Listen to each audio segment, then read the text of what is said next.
Hi, I'm Mira. Welcome to another story. Let's see where this one takes us.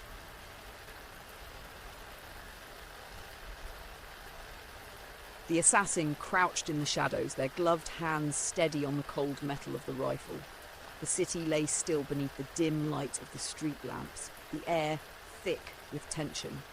They had completed countless missions before, each one as simple as it was deadly. The job was always clear. No emotions, just the target and the payment. But this time, everything felt wrong. The name had come across their screen like any other contract. No details, no questions, just a picture, an address. But the moment the face appeared, the assassin's breath had caught in their throat. It's impossible, they thought. But it was the truth. The target was their sibling. Their fingers trembled on the scope, the lens bringing their sibling's face into sharp focus. They hadn't seen them in years, not since that night when everything had fallen apart. They'd been close once, more than family. They had shared a life, a future built on shared dreams. But somewhere along the way, their paths had diverged. Their sibling had disappeared, choosing a different life, one that left the assassin behind, alone, hardened and cold.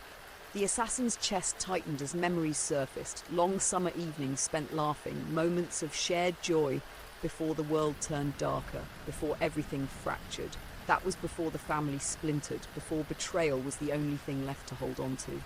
"This is business," the assassin repeated in their mind. They had killed before, they would kill again. A job was a job, but as the crosshairs locked onto their sibling's figure, the familiar detachment failed to settle over them. The mission blurred. "No! Focus!" The rifle's barrel wavered and the assassin exhaled shakily. The memory of their sibling's last words haunted them. "I can't stay. Not in this world, not with you." Those words, the ones that had hurt more than any physical wound, echoed louder than the mission at hand. Their mind raced. Their sibling had left, chosen a life outside the system, outside the blood-soaked paths they'd walked together. They hadn't even tried to reach out after that. But the betrayal stung as deeply as the absence. And now, after all these years, the assassin was staring down the barrel of the very weapon that would sever their last connection. A sudden movement in the apartment below jolted the assassin from their thoughts. Their sibling stood by the window, staring out into the night, unaware of the weapon aimed at them from above. They were still the same, but the years had worn them down too. The assassin couldn't deny it. There was still a flicker of recognition in their sibling's eyes, a look that said they felt the same weight of the past. The assassin's hand hovered over the trigger, fingers aching to act. The mission was clear. Pull the trigger, collect the money, move on. But as their siblings shift, they could feel the distant echo of their former bond. "I knew it would be you." The words struck like a blow, soft but sharp. The assassin's pulse skipped. They slowly lowered the rifle, their breath ragged. They hadn't been expecting this. The sibling had known, had been waiting. The realization hit harder than any bullet. The assassin's eyes blurred. They had trained for this moment, had killed for years without hesitation. But here, in front of their own flesh and blood, it all felt like a lie. Their sibling turned, stepping away from the window, their gaze locked with the assassin's through the scope. "You don't have to do this," they said quietly. "I never wanted this to happen. We were supposed to be more than this." The assassin's heart raced, each beat a drum of guilt and grief. They had lived for years with the sharp edges of their choices, building walls of cold resolve, but here, now, they felt the cracks deep inside.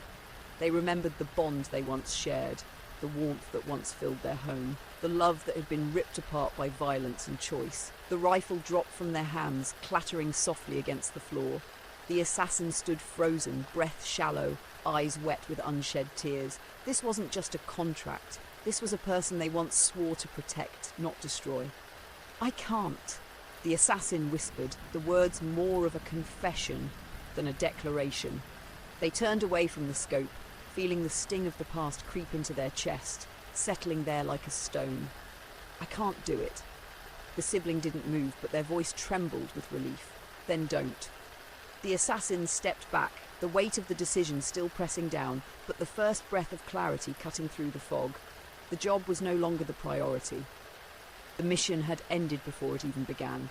As the assassin turned and walked away from the apartment, Their steps felt lighter. There would be consequences. There always were. But the weight of the choice to walk away from the life they had been trained to live, settled within them. It didn't feel like a victory, but it felt like a beginning. Thanks for listening. If the story stuck with you, come back next time for another journey.